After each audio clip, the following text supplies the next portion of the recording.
പരിശുദ്ധ പരമ ദിവ്യകാരുണ്യത്തിന് എന്നേരവും ആരാധനയും സ്തുതിയും പുകഴ്ചയും ഉണ്ടായിരിക്കട്ടെ.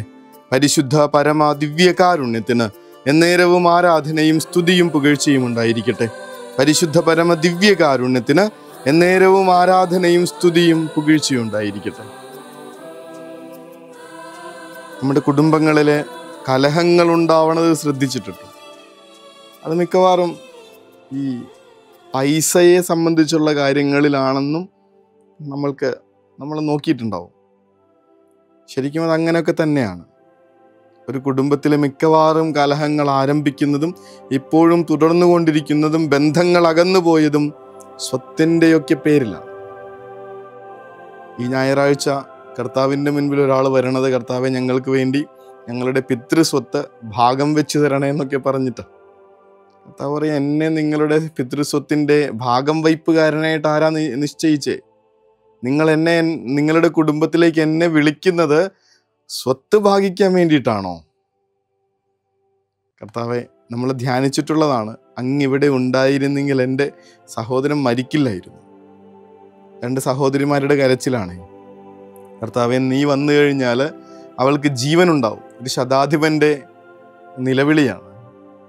കർത്താവ്, ഇന്നു മുതൽ ഈ ഭവനത്തിന് രക്ഷ ലഭിച്ചിരിക്കുന്നു. സഖ്യവൂസിനോട് കർത്താവിൻ്റെ വാഗ്ദാനമാണ്. എന്നിട്ട് നമ്മൾ കർത്താവിനെ ഇപ്പോഴും വിളിച്ചുകൊണ്ടിരിക്കുന്നത് സ്വത്ത് കിട്ടാൻ വേണ്ടിയിട്ടാണ്. സ്വത്തിൻ്റെ കാര്യങ്ങൾക്ക്, സമ്പത്തിൻ്റെ കാര്യങ്ങൾക്ക്, ജീവിത ഉയർച്ചയുടെ കാര്യങ്ങൾക്ക് കർത്താവിനെ ഇങ്ങനെ കുടുംബത്തിലേക്ക് ക്ഷണിച്ചുകൊണ്ടിരിക്കുക. ശരിക്കും സ്വർഗത്തിൻ്റെ രക്ഷയായി, ജീവനായി, സ്വർഗീയ സമാധാനമായി, സ്നേഹമായി കർത്താവെ എഴുന്നള്ളി വരണമേ എന്ന് പ്രാർത്ഥിക്കേണ്ടതിന് പകരം, കർത്താവെ സ്വത്ത് കിട്ടാൻ വേണ്ടിയിട്ട് അങ്ങ് ഞങ്ങളുടെ കൂടെ നിൽക്കണേ, ഉയർച്ച ഉണ്ടാവാൻ വേണ്ടി അങ്ങ് ഞങ്ങളുടെ കൂടെ നിൽക്കണേ, ഞങ്ങളുടെ കുടുംബം നല്ല നിലയിലാവാൻ വേണ്ടി കർത്താവെ ഞങ്ങളുടെ ഒപ്പം ഉണ്ടാവണേ. എന്തൊരു ഡിഗ്രഡേഷനാണ് നമ്മൾ കർത്താവിന് കൊടുക്കണേ. എത്രമാത്രം നമ്മൾ കർത്താവിനെ താഴ്ത്തിക്കളഞ്ഞു എന്ന് ആലോചിച്ച് നോക്കി.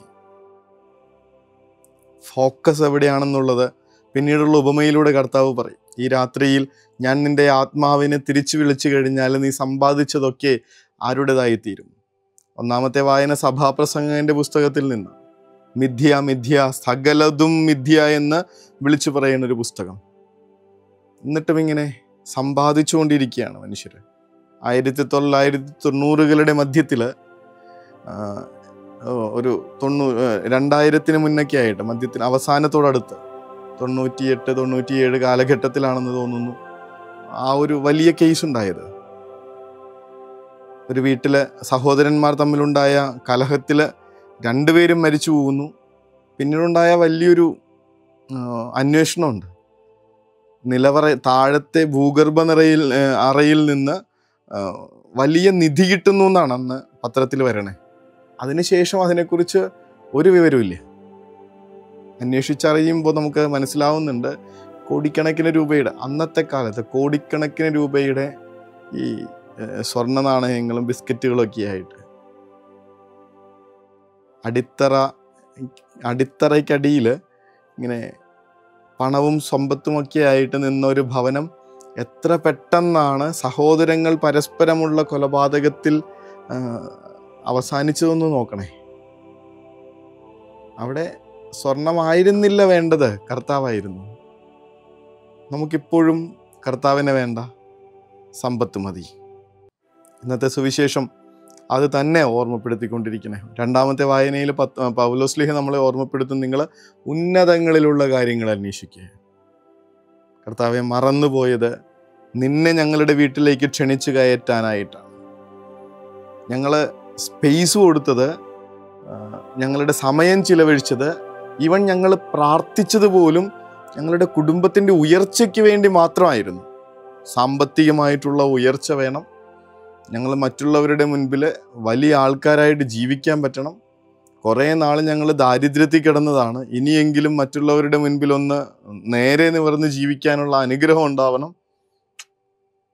കർത്താവെ, തെറ്റിപ്പോയി ഞങ്ങൾക്ക്. ഞങ്ങളുടെ പ്രാർത്ഥനകൾക്ക് അതിൻ്റെ ലക്ഷ്യം മാറിപ്പോയി. ഇന്ന് മുതൽ, ഈ നിമിഷം മുതൽ ഒരുമിച്ചിരുന്ന് പ്രാർത്ഥിക്കുമ്പോൾ കർത്താവിനെ വിളിച്ചു വരുത്ത് വീട്ടിലേക്ക്. ഈശോ പറയുന്നത് പോലെ പണിക്കാർ ഉപേക്ഷിച്ച് കളഞ്ഞ മൂലക്കല്ല. ശരിക്കും ആ കർത്താവിൻ്റെ മേൽ പണിതുയർത്തപ്പെടേണ്ടിയിരുന്ന നമ്മുടെ ഭവനങ്ങൾ മറ്റെന്തിൻ്റെയൊക്കെയോ ബേസിൽ നമ്മളിങ്ങനെ പൊക്കിക്കൊണ്ടിരിക്കുക ഇപ്പോഴും. അതുകൊണ്ട് തന്നെ കുടുംബങ്ങളുടെ തകർച്ച, നമ്മളിങ്ങനെ പലതും, കുടുംബ ബന്ധങ്ങളുടെ തകർച്ച, മക്കൾ വഴിതെറ്റിപ്പോകുന്നതിൻ്റെ ആശങ്കകൾ, അവരെ മനസ്സിലാക്കാത്തതിൻ്റെ അവരുടെ പ്രയാസങ്ങളൊക്കെ ആയിട്ട് നമ്മുടെ കുടുംബങ്ങൾ ഇങ്ങനെ ഒരു യുദ്ധക്കളം പോലെ ടെൻസ്ഡ് ആയിക്കൊണ്ടിരിക്കുക. എപ്പോഴാണ് എവിടെയാണ് പൊട്ടിത്തെറിക്കുന്നതെന്ന് അറിയാൻ പറ്റാത്ത അഗ്നിപർവ്വതം കണക്കെ നമ്മുടെ കുടുംബങ്ങൾ പുകഞ്ഞുകൊണ്ടിരിക്കുന്നുണ്ട്. ഇല്ലെന്ന് പറയാൻ പറ്റുമോ?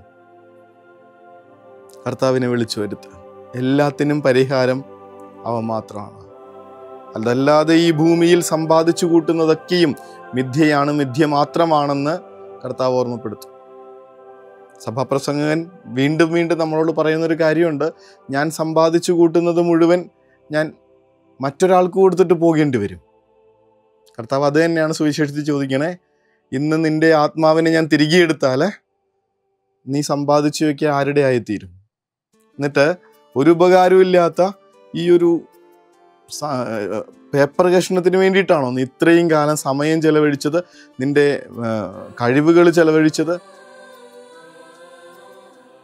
കർത്താവെ, അങ്ങേക്ക് വേണ്ടി ദാഹിക്കാനും അങ്ങേക്ക് വേണ്ടി മനസ്സൊരുക്കാനും വചനം പറയണത് പോലെ സ്വർഗത്തിൽ നിക്ഷേപങ്ങൾ സംഭരിക്കാനും ഞങ്ങളെ പഠിപ്പിക്കണമേ. അങ്ങ് നിറയുന്നൊരു കുടുംബം ഞങ്ങളുടെ സ്വപ്നമായി മാറട്ടെ. ഓരോരുത്തരും പ്രാർത്ഥിക്കേണ്ടത് ക്രിസ്തു വന്ന് ഞങ്ങളുടെ കുടുംബത്തിൽ വിരുന്നിനിരിക്കാൻ വേണ്ടിയിട്ടാണ്. അവിടെ നിന്ന് വന്ന് ഞങ്ങളുടെ കുടുംബത്തിൽ നിരന്തരം വസിക്കാൻ വേണ്ടിയിട്ടാണ്. ജീവനുണ്ടാവും, സമാധാനം ഉണ്ടാവും, രക്ഷയുണ്ടാവും, യഥാർത്ഥമായിട്ടുള്ള സ്നേഹമുണ്ടാവും നമ്മുടെ ബന്ധങ്ങളിൽ. കർത്താവെ വരണമേ എന്നുള്ള പ്രാർത്ഥനയോടുകൂടെ കുടുംബങ്ങളെ സമർപ്പിച്ചുകൊണ്ട് വിശ്വാസത്തോടുകൂടെ നമുക്ക് അവിടുത്തെ ആശീർവാദത്തിനായി പ്രാർത്ഥിക്കാം. പരിശുദ്ധ സ്നേഹമേ, ദിവ്യകാരുണ്യ സ്നേഹമേ, പരിശുദ്ധ സ്നേഹമേ, പരിശുദ്ധ പരമദിവ്യകാരുണ്യമേ, അനന്ത സ്നേഹമേ,